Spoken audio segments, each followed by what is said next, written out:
You guys ready? Ready? Okay. If I can have everybody's attention, please. I want to thank you. I'm Representative Paul Renner. I want to thank everyone for being here.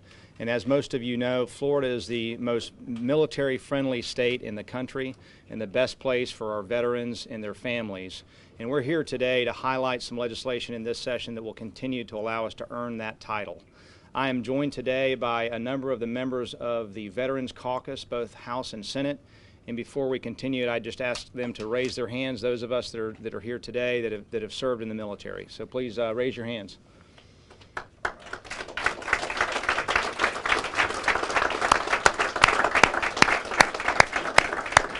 We're also joined today by other members who are advancing legislation that will help our military and their families. And so what I'd like to do is take each of those bills in turn, beginning with a bill that I'm proud to sponsor with Senator Brandis called the Occupational Opportunity Act. And what that bill does is allows for reciprocity for our veterans that are coming from out of state, coming into the state of Florida. So imagine that you're stationed in Norfolk, Virginia, and your spouse is a cosmetologist and has been so for 10 or 15 years, licensed in the state of Virginia, comes into the state and now needs to get into a new home, a new school for the kids. And by the way, your husband's leaving for Afghanistan next week. And now we're saying, essentially under current law, that you've got a 6-month temporary license and then you have to start all over again. So we don't think that's right, and we think we should allow those folks to have a permanent license, and this bill will also provide a first-time fee waiver for, in that example, for that person to get an occupational license to begin their career here in the state of Florida. And that's what that bill does. And I'd like to call up Senator Brandis to say a few words. Well, great to be here with you, and as the representative said, we're really focusing on making sure that Florida maintains its status as the most veteran-friendly state in the country. We consistently work to find new and interesting ways to do that. This year, we're focusing on occupational licenses. Obviously, occupational licenses are a significant challenge for families that are transitioning in duty service. As someone who was a soldier for 11 years and saw many families have to transition, this was one of the barriers that we think that we can overcome this year. Will be a major help to families that are transitioning between duty stations, and we think that this is just one more step that we can do to continue to make sure that Florida maintains its status as the most veterans-friendly state in the country. So thank you. Thank you, Senator. Thank you very much. And if there are no questions on that bill, I would like to next call up Chair Danny Burgess and Representative Frank White to present their bill.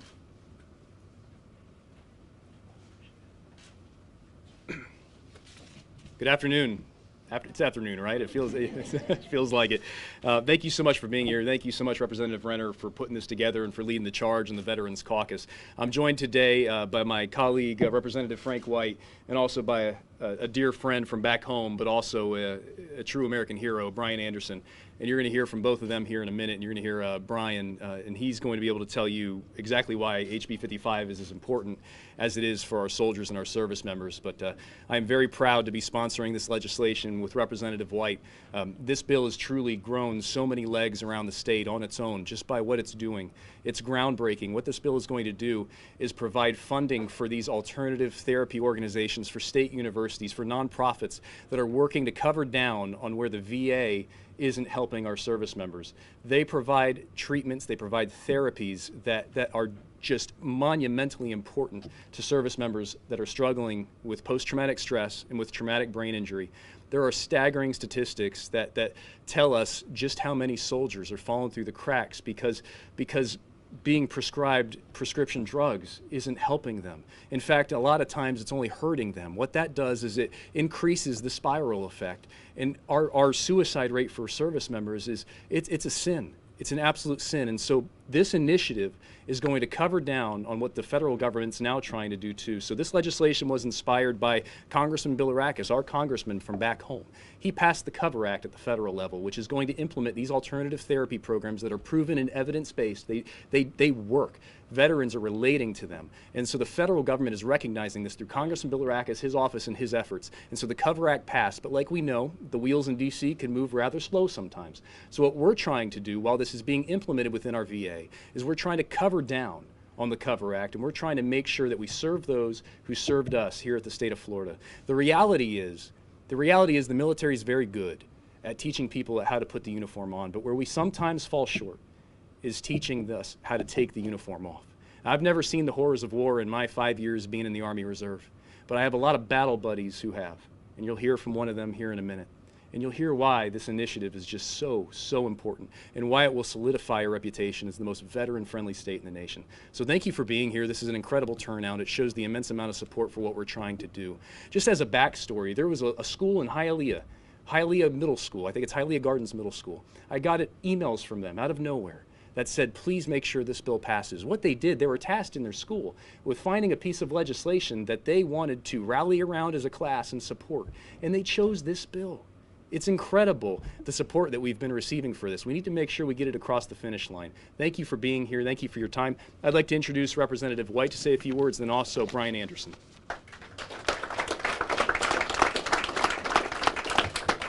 Thank you, Chair Burgess. I am Frank White from Pensacola, the cradle of naval aviation. I am a brand new state representative. And back in December, once my email account was first set up, and I'm trying to figure out what bills am I going to file, what am I going to do, with legislative agenda, one came across from a constituent, a woman, a veteran, telling me about an innovative effort in Oklahoma involving alternative treatments for veterans. So I immediately got on Delegis, started making phone calls, and found out this guy, Danny Burgess, is a very experienced, well-respected member, was already on track. And so I went to Chair Burgess, asked him if I could be involved, and he let me join. So I'm very lucky and pleased to be a small part of this, and look forward, over voters willing, staying in office, being able to continue to work to expand access and actually put meaningful resources behind alternative treatments. These are treatments that, as I learned from Chair Burgess, and as I dug in more, saw that they are number one, wildly popular. People veterans really want them, and then second, they appear to be very effective. So honored to be a part of it, and look forward to working with you in the future.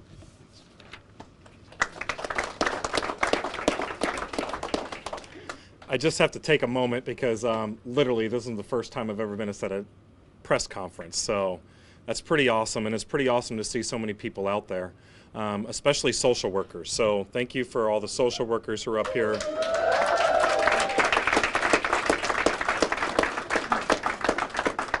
So I'm actually going to just tell you a brief story because that's kind of what you want to hear, why this is so important. Back on September 29th, 2010, 2 of my teammates passed away on an operation that we were on. And that same day, the reason why I became a social worker, I saw a couple of helicopters land at my base. It was an intro to social work that I received in the mail from my mother. I didn't find that out for 2 more weeks, but when I read it, the motto of a Green Beret is de oppresso liber, free the oppressed. I read that book in about 2 days from cover to cover and decided I was going to be a social worker. And I had money saved up. I was able to buy my house with cash. I was able to go to school and prosper in school, but the whole entire time I was facing demons. I would drive down the road and I would see Calvin driving the car next to me. I would have images of bullets going through my head and rage coming through the door. I tried a lot of the therapies the VA had, and after I would get done, they would tell me, okay, you're good. I wasn't. I found alternative treatments, and it started with accelerated resolution therapy, which is now an evidence-based therapy, but then I started seeing how many guys and how many girls were actually being introduced to a concept of well-being, a concept of positive psychology, a concept where, you know what, they're actually moving into a place where they can actually take control of their own lives, so if they needed further services, they can go after them. These alternative treatments is about community connection, and to see what Danny Burgess has done, and you know what's so funny is he's watched with the Cover Act. Him and I have been friends for a while, and he's watched with the Cover Act, and then he called me up one day and he said, hey, I'm doing this for the state. The Cover Act is designed right now that it'll be implemented in January 2018 for 15 pilot programs, and then there's the possibility of it going through fully in mid-year 2020 across the VA. And there's little programs at this VA over here and this VA over here. But guys, in the state of Florida, according to a 2012 study, we saw 25% of all of our veteran suicide, or all of our suicide victims, just suicide victims in general are veterans, 25%. We make about 8 or 9% of the population. As all the people that are in here that are watching this, you know that those numbers are an epidemic. It's a problem. This bill is something that would actually do a major effort in reducing some of the statistical factors we fall into. So I'm extremely thankful that all you guys came out here. I'm extremely thankful for you, Danny Burgess, for everybody who's sponsored this bill. It's a really good bill, and honestly, it's going to save some of my brothers and sisters' lives. Thank you.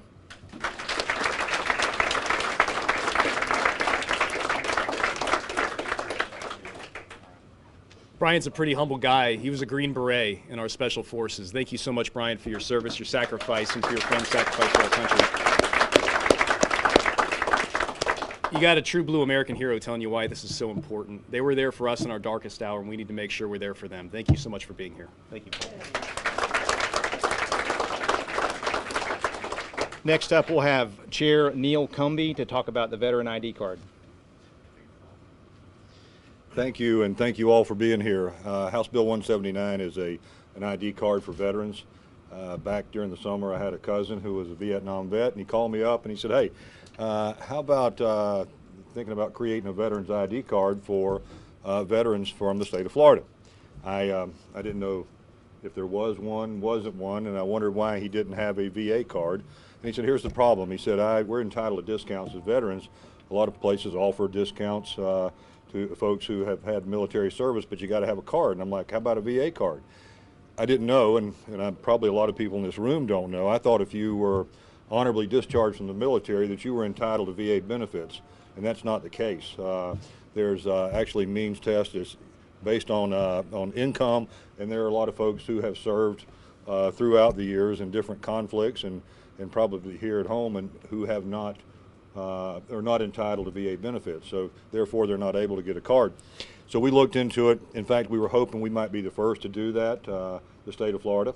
Come to find out, Virginia has had one for 2 or 3 years, I think, but of the 50 states, only Virginia issues a official state veteran ID card. So we're going to do that. We've been working with the Department of Highway Safety Motor Vehicles to create the card in order to make it affordable, to avoid a large fiscal on the bill. We're going to print those cards in Tallahassee. Department of Highway Safety Motor Vehicles will. People will apply in wherever they apply for driver's license. In Polk County's case, it's at the tax collector's office. They will do all the work there. They'll take the money, ship the information to Tallahassee, and those cards will come back to the folks via mail. And you may think, well, that just doesn't sound like a big deal, but when you talk about Lowe's or Home Depot, and this was the example that was used on me, if you're going to buy a $4,000 lawnmower and they're going to give you a 10% discount, $400 is a lot of money. And right now in the state of Florida, and they're changing the driver's license now, you can get a B on your card if you renew and you ask for it and you have your DD 214, I believe is the correct number, isn't it?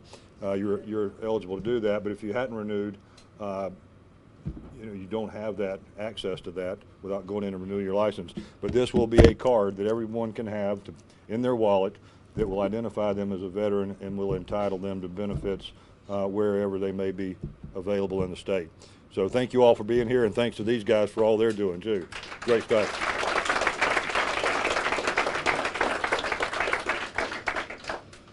Next up, we have one of our rising stars in the Florida House, the youngest member ever elected to the Florida House of Representatives, Amber Mariano, to come up and talk about a bill she's working on with Chair Burgess.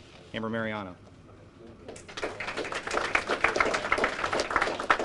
Thank you, and thank you, Representative Renner, for your service and for putting on this great event, and thank you for everyone who has served and is present today.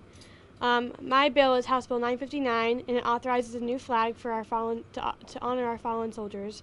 It may not be a big policy change as in the other bills that we've heard, but I think it's the least that we can do as a legislature to do everything that we can to honor and remember these people that have served and lost their lives in the armed forces. And so this bill just authorizes this new flag to be flown.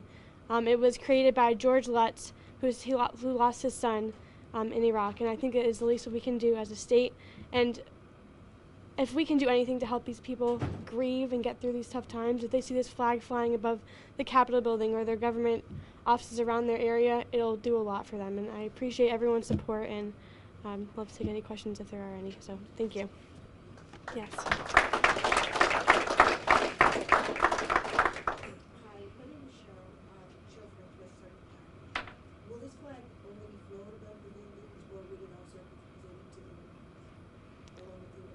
I think the organization would be willing to do that, and it allows it to be flown, so it can do more than being flown, but that is what this bill authorizes it to do. Thank you. Thank you. Next, I'd like to call up Representative Mel Ponder to talk about some legislation he's working on. Representative Ponder. Thank you, Todd. Thank you, Representative Renner. It's just an honor to be here. When you talk about faith and you talk about military, those are two of the big things that mean a lot to me. And any chance we get as a state legislature to put honor where honor's due, I'm usually the first one either to celebrate the bill or at least co-sponsor what's going on. And so this is a great day, and I appreciate those that have come out to show their support for our military, active duty, and veterans in the state. Two bills. I have two bills this year going before session. First one is House Bill 263, which is a veterans annual sales tax holiday. As a state, we've often honored those going back to school, and we celebrate that 100%. But with us having over 1.6 million veterans in this state, I think we want to put honor on them as well. And so we'll mirror simply the back-to-school program as it stands now, articles of clothing and footwear, $60 or less, with a few exceptions along the way. And it'll just be on Veterans Day itself. And so it's just one day we'll carve out in time. I know I'm real thankful to Chairman Boyd, who's included that in his tax cut package so far on the House proposal. And so I'm thankful to get behind that and so hopefully see it all the way through. The second bill I have is House Bill 509, which is a post-secondary fee waiver. That is basically when you're an active duty military, fighting men and women we have on military bases in Florida, if you're trying to use an in-state college, in my case, I'm from Okaloosa County. We're home to Eglin Air Force Base, Hurlburt Field, Duke Field, 7th Special Forces. Amazing gift we have in Northwest Florida. But if they go to their base and try to take a college class, they're stuck with paying not only tuition, but also the fees as well. Our current law, as it states now, is a college cannot waive those fees for an active duty military person and still receive their per student funding. And so my bill essentially allows them to be competitive on an active duty base, to offer classes for a state college to our active duty fighting men and women on base. And so therefore it allows them to waive the fees, absorb them internally, but also be competitive on base. What's sad to say is that on our bases today, in my case, in Hurlburt Field and Duke Field alone, we have 10 universities and colleges offering classes on those bases. 6 of the 10 are from out of state. Military tuition assistance reimburses up to $250 per credit hour for tuition only. When you have an in-state college like Northwest Florida State, whose combined fees are $104, we're missing out on offering our active duty military an exceptional cost savings to them, as well as at the benefit of one of our in-state colleges. And so for that, I'm really honored to bring that bill. It actually goes to the floor today, and so I'm excited to bring those two bills this year. If there's any question, I'll be honored to answer them. Awesome. Thank you so very much.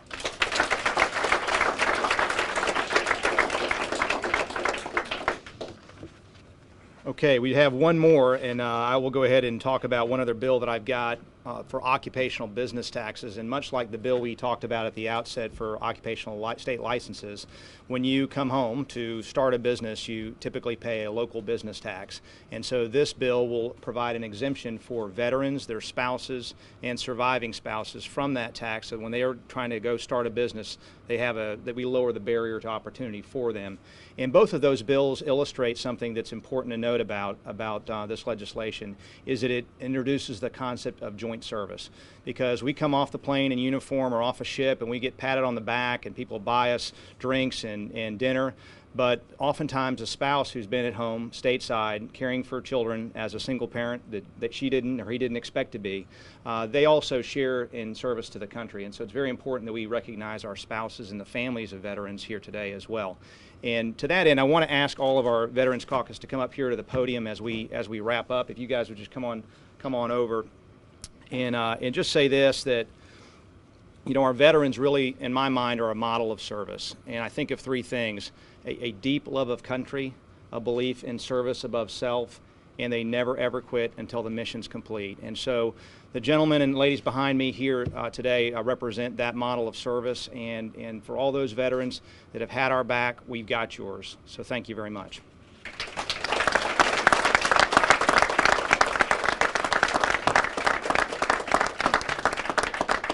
Any questions for any of the folks back here?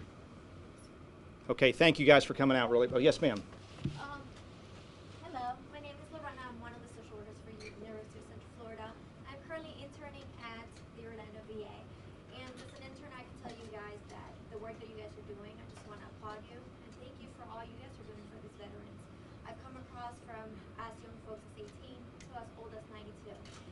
So I do appreciate all the help, all the assistance, the alternative therapies. I'm with you guys right there. So as a social worker, I can tell you that the work you guys are doing allows me to do my job properly. And there's nothing more I want to do than to serve these veterans the way they're supposed to be served, because how you said, it's not only just them, it's everybody. It's not just the veteran, it's the families, the child, it's the sacrifices that they make. So I do want to applaud you for the work you guys are doing. And thank you as well. Thank you as well.